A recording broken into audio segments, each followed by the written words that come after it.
Testing. Let's see.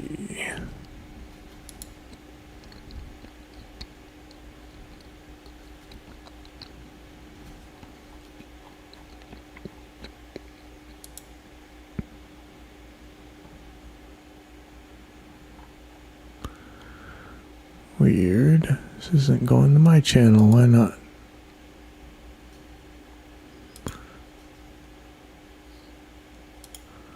Okay, that looks like it's working.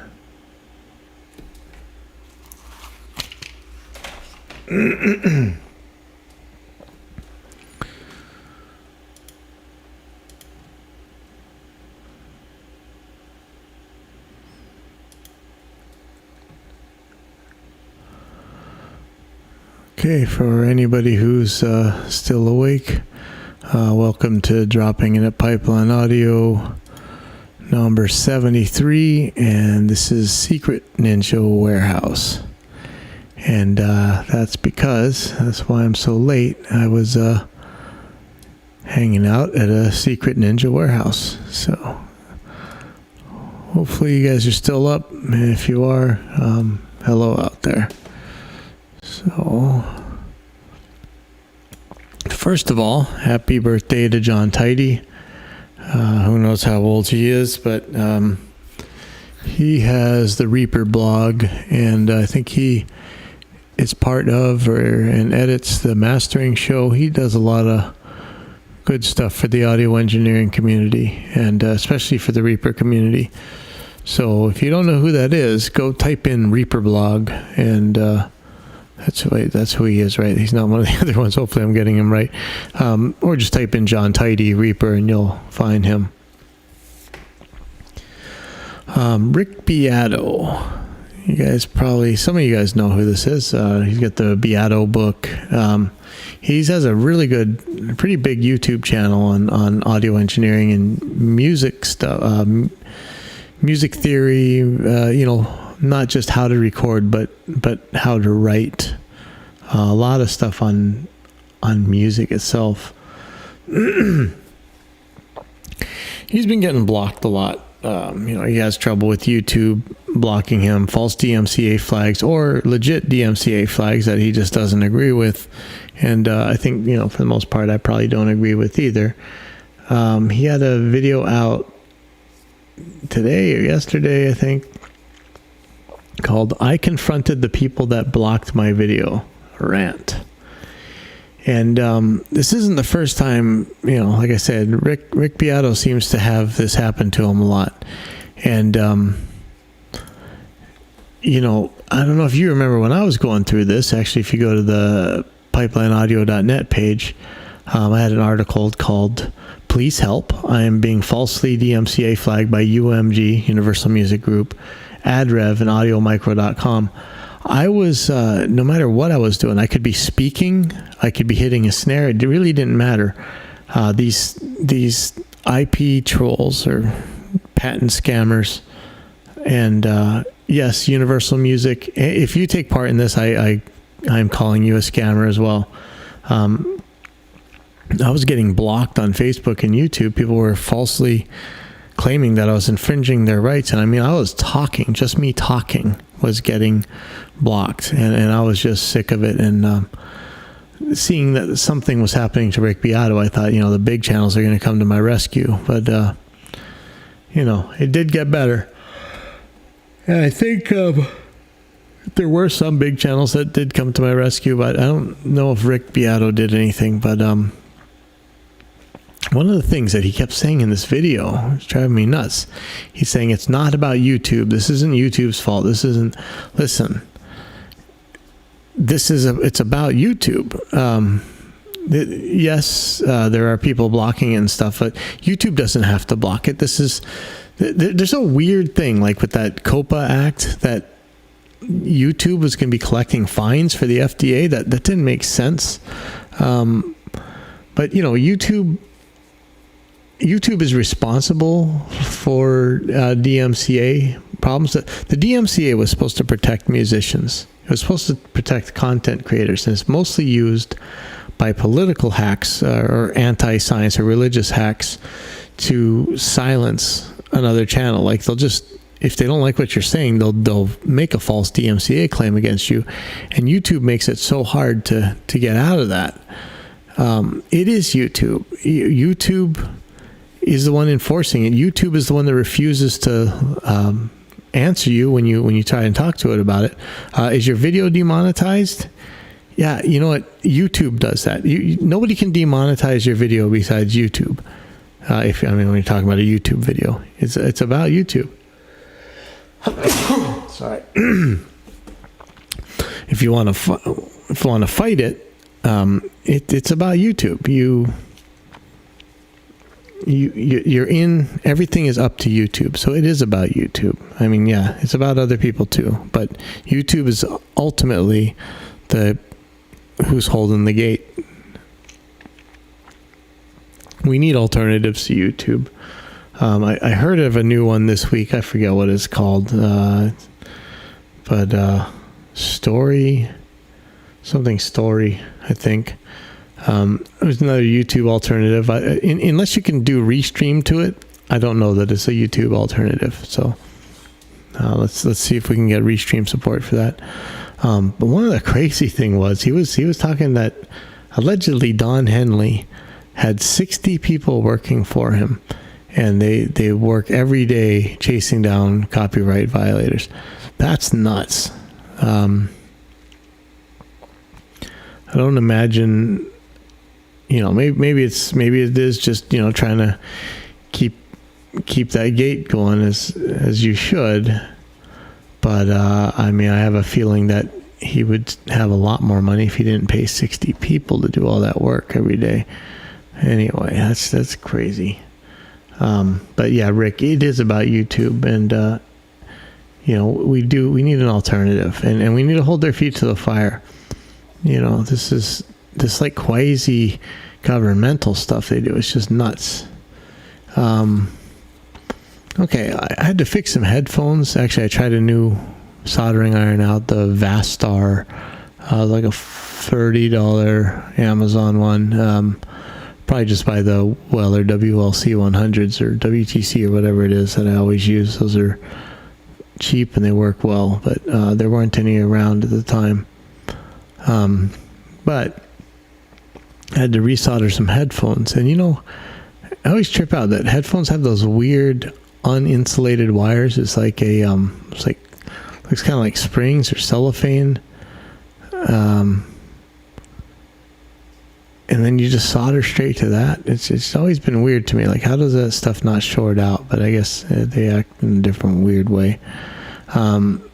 Which brings me a question. I think we got Sennheiser HD240s. I really need phones with a lot of isolation and are cheap because, what they're going to be used for. The kids are going to stomp on them and stuff. They should sound okay-ish. I'm not super worried about that, actually. And whatever you guys think, let me know what's out there. I seen these ones, Musicians Gear or something, Guitar Center for like $20, and they're probably cheap junk, but if they have isolation, that's good. Now you guys might know the trick of buying those construction,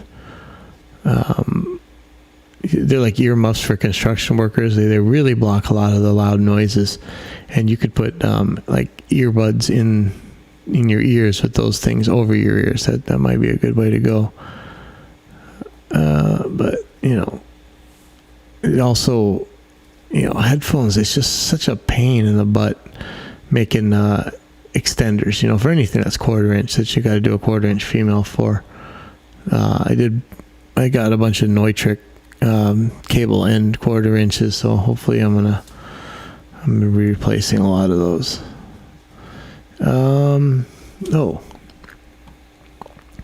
So I'm always asking about those ASIO and Mac versus Windows on audio interfaces, and I did get the chance to see a Digiface USB tested both on Core Audio and Windows, and that was thanks to Vin Kergliano. He has the DAW Bench website and the .bench performance benchmarks for audio interfaces. I mean, if you want to know about audio interfaces, there's basically two people to me. There's Jim Roseberry and there's Vin Curliano. These guys both know their stuff. And so I've got a over on the GS, there's a, where is that? That is 29th of February 2020. There's a post where a guy's testing the RME Digiface USB, and the Superior Mac drivers come in at let's see, reported RTL of 196 samples, measured RTL of 193. The milliseconds was 4.376. So that's OS X. That's the core audio, the much superior Mac drivers. 4.376 milliseconds RTL, round trip latency. And the Windows, the horrible Windows one, had a reported latency of, yeah, see, this is the, I don't even want to read this. This is just wrong. Had a measured RTL of 4.013. So it had a faster round trip latency in ASIO under Windows than it did under core audio under OS X. So I'm really tired of the Mac superiority thing. You know, I mean, it's pretty close, but yeah, it always seems to me like the ASIO drivers have more stuff you can tweak on them.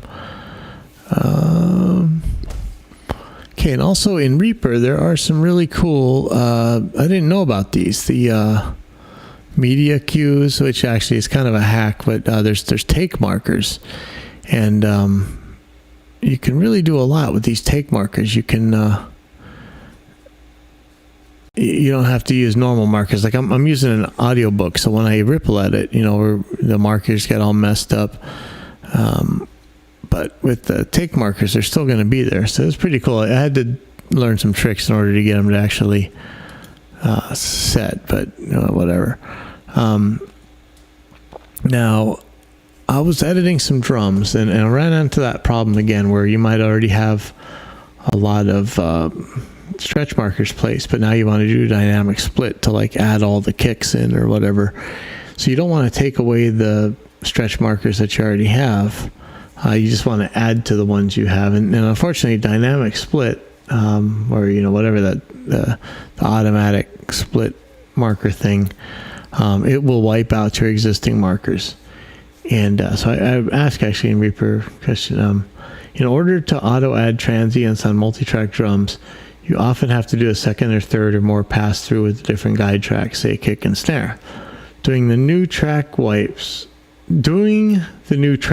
out the splits you had already had previously and can result in a phasing mess. Is there a way to force dynamic split to keep the old stretch markers while adding the new ones across all group tracks following the newly selected guide track? And I did figure out, I put a YouTube up actually on the Pipeline Audio YouTube channel, semi-auto add stretch markers to an existing group of tracks. And what I really did is I just got the actions, let's see, item navigation, move cursor to next transient and item, so which I think is what tab already does, the tab to transients. It definitely follows those the thresholds set by the tab to transient tool thing, and then add stretch marker at cursor. So it's two functions. So this is a new macro, item navigation, move cursor to next transient and items, and then item add stretch marker at cursor. And so, you know, you could just go to the track you want the stuff in. If it's discriminating enough that you know, you can just set a threshold and use it this way, and you just hold down whatever that key is over that kick drum track, and it should add them without taking out the other ones.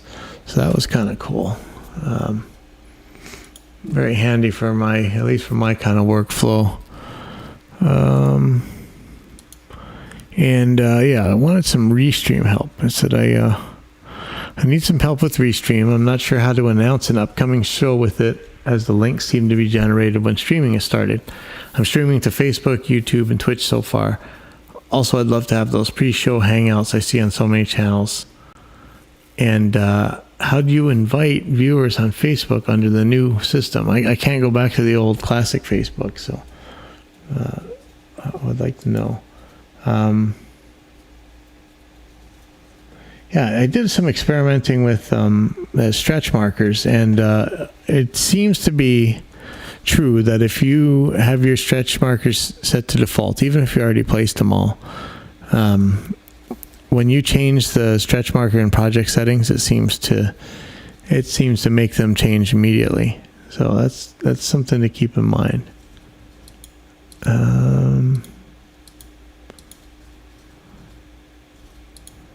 Let's see.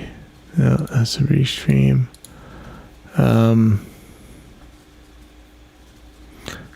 Got that. I am having some region render weirdness. If you guys know how to fix this, sometimes, and I wrote this is in the Reaper form. Sometimes Reaper lets me render selected regions without needing to select the master mix in the region matrix, and sometimes it doesn't. I've seen some very confusing videos on rendering regions. Any idea why I would get this intermittent behavior? How would you normally go about rendering regions and only selecting certain ones? I'd like to know, actually. But